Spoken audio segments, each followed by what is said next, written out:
So I remember it was around 2001. That time I already entered the Air Force for quite a number of years. Over the time that I was in the Air Force, I felt that the job, even though it was stable, at later stage in the career, I already got a contract for until I'm age 60. So it was a very stable job, and at least I know maybe there are those, like, for those of you that know ranking, military rank, then yeah, warrant officer is quite okay lah. I mean, I'm not a degree student at the time, passed my diploma, so career prospect maybe, unless I go and take a degree, probably only a warrant officer. So it was very what people will consider Iron Rice Bowl. And the job at the time, I was servicing helicopters, so Super Puma, started at Super Puma, then went up to Apache. So at that time, by the time I really left the Air Force, it was about 2010. So in the meantime of 2001, that was the thoughts that went through my mind. So the job was very repetitive. Every day you just help the service the aircraft, and then top out all the fluids, crew chief and of course you need to pump gas, wipe windows, and then change your seat every day. You either do a row change, what we call change the seat, or change to hoist people, or other configurations for the Super Puma. Sometimes you go and do like National Day, you fly the Singapore flag. So I just found that every day doing the same thing. Is my life meant to be like this for the next 30 years or so? Because at that time 20 plus, then probably my career until 60, that means for the next 30 over years I'm going to be like this. Even though the income was stable, I just felt that I didn't really at one stage I couldn't even afford to probably like go into a condo and all that. Probably never really saved when I was younger lah. But I just felt I was meant for something bigger. Don't know whether that nagging thought is actually good for me or not, but I just felt I can't be just destined for this. So at that time, I had a close relative, and this person was a property agent for quite some time. But I saw how their life was improving. So the key thing was, like, last time they were doing, property agent quite standard. After a while, they changed from a Japanese car to a continental car. That's okay, BM, then BM X3 or X5 or something like that. Then a second car. Wife also got another continental car. Then at one stage was looking at landed houses, but in the end I think he bought a condo. So I see this person that is very close to me. His life keep improving. It might not have been the best reason to join, but I just felt I wanted to, ping it.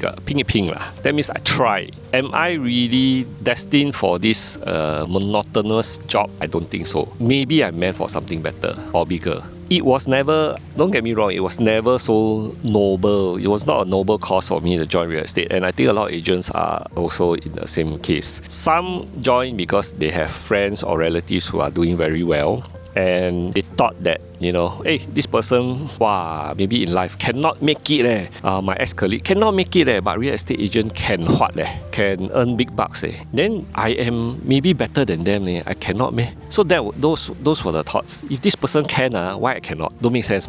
So, and I fell for the classic trap, assuming that this person has all these luxuries in life, that definitely I can get the same thing. I can achieve the same. And I think what this relative of mine never shared was the difficult times, which I didn't know about. The difficult times, the times where they were starving, borrow money because heavily in debt, because we are all commission based, you don't have basic salary. So I was so used to that basic salary, and I was confident at that time. Had a stockpile of maybe, like say, about, I thought 6 months expenses would be okay, can survive. End up that 6 months expenses to start a real estate as a brand new agent, not exactly the wisest move lah. So for the agents out there right now, if you're considering this as a career, I think maybe 1 year, 2 years kind of stockpile of savings would be better off. Essentially, key thing is that in the past, we don't really have a lot of training. So maybe not my manager fault a bit, but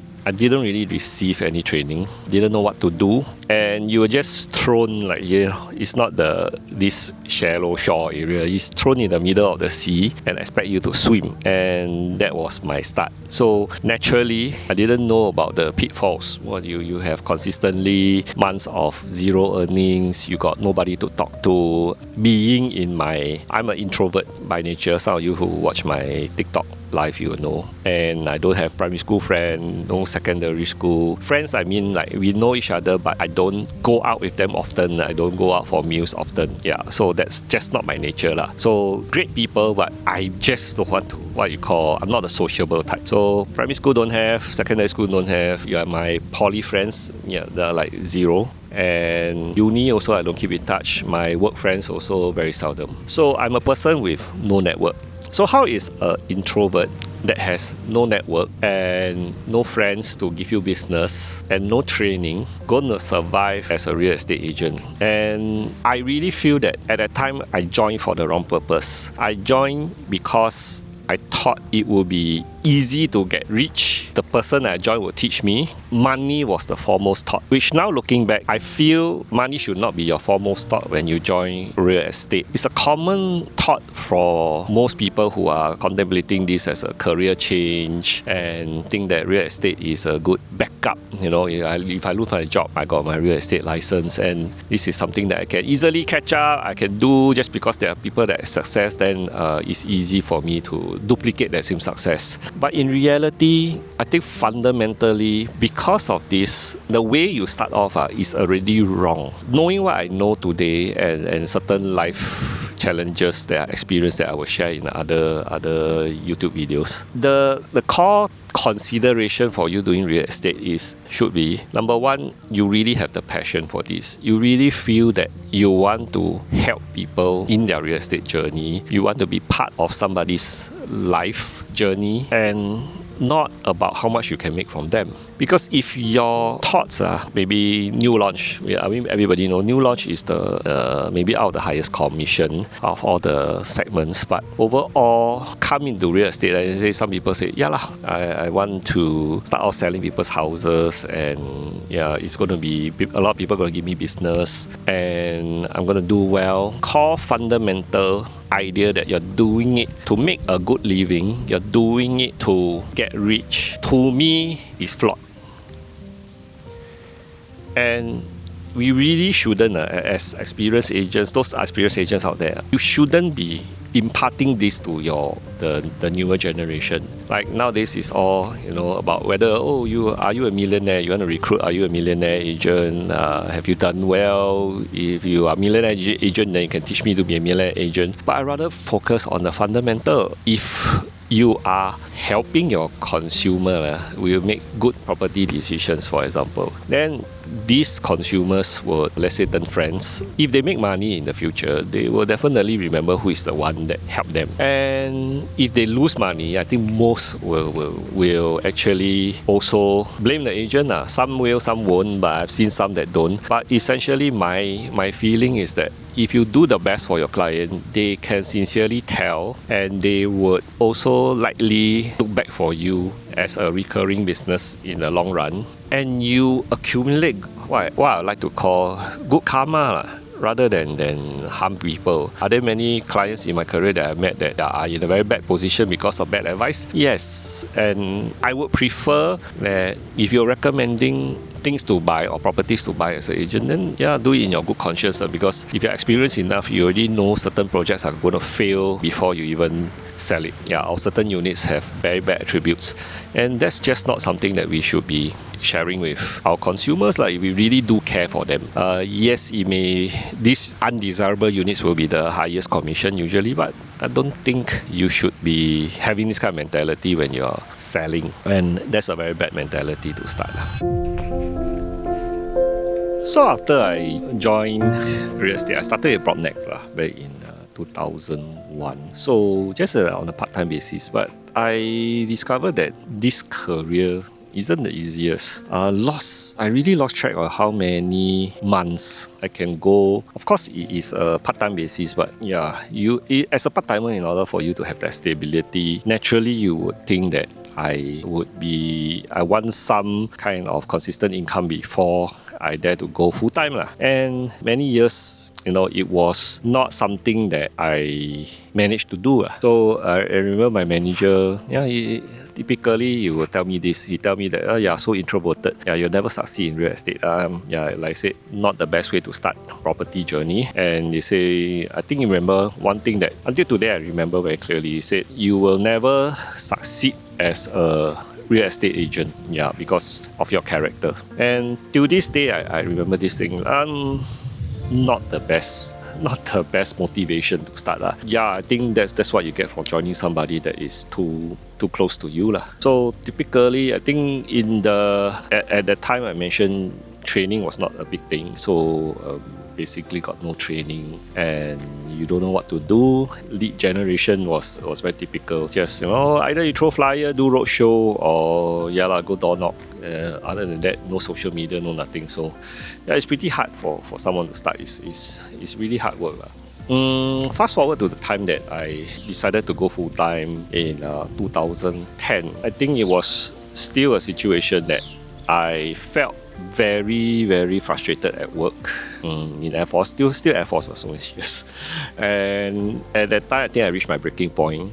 And the key thing that made me decide to was because maybe in my Air Force career, and some of you will feel this thing as you get older, you find that you have some contribution at work and you are very, very, you should rightfully deserve this promotion, for example, in your job. Somehow or another, maybe you change your boss. At the time, I remember, for Air Force, it's very straightforward. Every 2 years or 3 years, you will change an officer, commanding officer, and then your direct superior will change. And whether or not you do well for your, what we call ranking, is based on whether or not this person like you. So maybe it's like in the private sector, if your boss don't like you, then you're screwed. And it's not based on your capability, but I think in your own jobs, you also face that there are colleagues of yours who are not doing any work and maybe just know how to act, but they get all the recognition, take credit, and then just get promoted over you. So my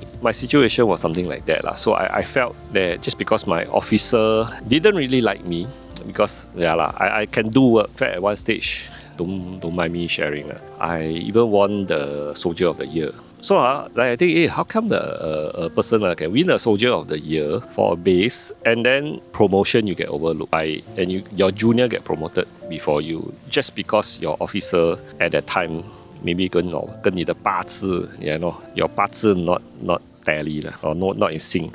So because of that walkover, I just felt that why am I passed over for promotion and then my junior get it? And I felt that this is not a place where it recognizes you for your contributions and your ability. It recognizes you for your, what we call tripod skill. And I just felt that is bullshit. So I wanted to join, then that's why I decided to go real estate full time, because why? I felt if I work hard as an agent, I am paid for my hard work, my results, my ability to help people, and not because I have a superior suck up skills. That's what I felt. I don't know whether it was the right decision at the time, but seriously, I feel that maybe a bit 冲动 My wife would say, when you're there, very 冲动. You just, because you get passed out for promotion, then you decided to, I don't want to do anymore. And then just throw away your iron rice bowl and start this real estate full time with, like I said just now, I think 6 months of savings stockpile. Not the best decision. And of course, a growing family. But never mind, just chong. That's my character. I am my wife would call me a dreamer. Lina would say I'm a dreamer. Lina would say that I'm not realistic at times, that I live in my own, what we call la la land. Definitely not the 知足, easily contented type. But like I mentioned, start wasn't the best, because end of the day, for the first 2 years, I think at the time I did a lot of projects. How I got into property developer is because I also did a lot of projects from the start. So I think there's something that draws me to new launch. The show flat is nice, pretty, and I feel very, very, maybe can say motivated, or I just like looking at like pretty houses lah. Okay, yeah, of course I sell old houses and all that, but overall that's why I started with projects per se. So I started in Malaysia. We did a lot of projects in Malaysia, and somehow another rise up the ranks and lead the projects. So I did a lot of selling in many countries, but my job was to train agents to how to sell the developments. So right now the right title is like project chief. So I was like project chief of all the new launches, but mostly it's overseas. What didn't pan out very well was like I think I sold about 200 over units over 2 years, and I had substantial commission. But at that time I was in a small agency. I already left PropNext, I don't know how many times. In my career I changed agency 8 times. I'll do another video on that. That one a bit. There's some lessons to learn from that. But essentially, after I did that project, over 2 years, company kind of something happened. So some misunderstanding and some betrayals. That one is probably another video. But long story short is those betrayal and all that caused the company directors actually did something. They decided that because I made a move to switch agencies, and due to some backstabbing from my then best friend, they decided to use that opportunity to sue me for poaching. So like I say, agents leave with the team become poaching, which is not logical. I mean, adults leaving, how is this poaching? But anyway, I found out many years later that it's just about someone just wanted to teach me a lesson. I took away most of my comp earned for the 2 years, and I left the old agency that I sold so many units for with a potential lawsuit, and of course with loss of commission. That was probably how I started my real estate career. So for some people that maybe don't know, they assume that there are many agents who earn a lot. There are many agents who what I feel the current state of the industry not very healthy too. Some do really earn a lot, but it's not, I don't think it's very. I've seen the change in the real estate industry. That last time I remember it's like from, if you are able to do well, like besides your company then like you just put on flyers and all that you win awards and all that. I think that one is fine. But it went from like silent bragging. At one stage it progressed to humble brag. What I call humble brag. Humble brag means like instead of your relative, yourself. So to me silent bragging is like, okay, you tell your parents, hey daddy, I did well, mommy, I did well, and then this is my results lah. Humble brag is like you start to maybe you have your nice cars and all that, then you just show your relatives and everybody knows you're successful in a certain way, and I think that's fine. To current state where it is like outright bragging. Okay, examples of outright bragging. Sometimes you see this post on agent social media. You have an OTP, you just transacted your option to purchase. You must put it at your steering wheel, and then you must make sure your car emblem, let's say Continental car, BMW, Mercedes, Porsche, whatever, you must make sure that it can be seen. So your option to purchase is below the emblem of the steering wheel, and then you have to twist your hand such that your branded watch must be seen. So later I show you a sample. I tried to take this photo, seriously, the angle for you to twist your hand so that your watch can be seen by the camera is really, really awkward. So there is no way, my conclusion is there's no way you can take this photo and show off your watch, your car emblem and the OTP naturally. Cannot be natural because the way you distort, your hand is naturally like this straight position. Your hand is not twisted this way just to tell the time. So you are really just using effort to show off. And then things like, for example, your old car picture versus your new car picture. Okay, bye bye, Xiao Bai, and hello, Xiao Hei. Xiao Hei is the branded one, Xiao Bai maybe. So, or just keep consistently posting, platinum award, which is 100k. Every time you get award. I don't know when the industry changed to like this. And I think maybe I don't know maybe it's just like my algorithm don't have so many insurance agent friends, but I don't think insurance agents brag to that extent as bad as property agents. Maybe property agent is the one that brag the most. Seriously. And it baffles me. Seriously baffles me. That is the state of the industry right now. But the key thing is, what about the starving agents out there? that what about those like for example I started 没赚钱完嘞，没有赚钱完 never earn money, and I started out no training, then like I said, manager also did something, best friend betrayal, and so my starting in my job was very very bad, horrible start and got into very fast. You don't earn money, only naturally you go into debt, and but of course with time I managed to crawl out, earn some money. The difficult moments are the moments that people don't talk about. When you go straight into, like, for example, so a lot of the higher level people just felt that, okay, maybe it's the culture that they're building, the leaders are building. You have to brag in order to, you have to show people you're doing well. I must join a millionaire agent because the millionaire agent will teach me. But actually the millionaire agent may not teach you.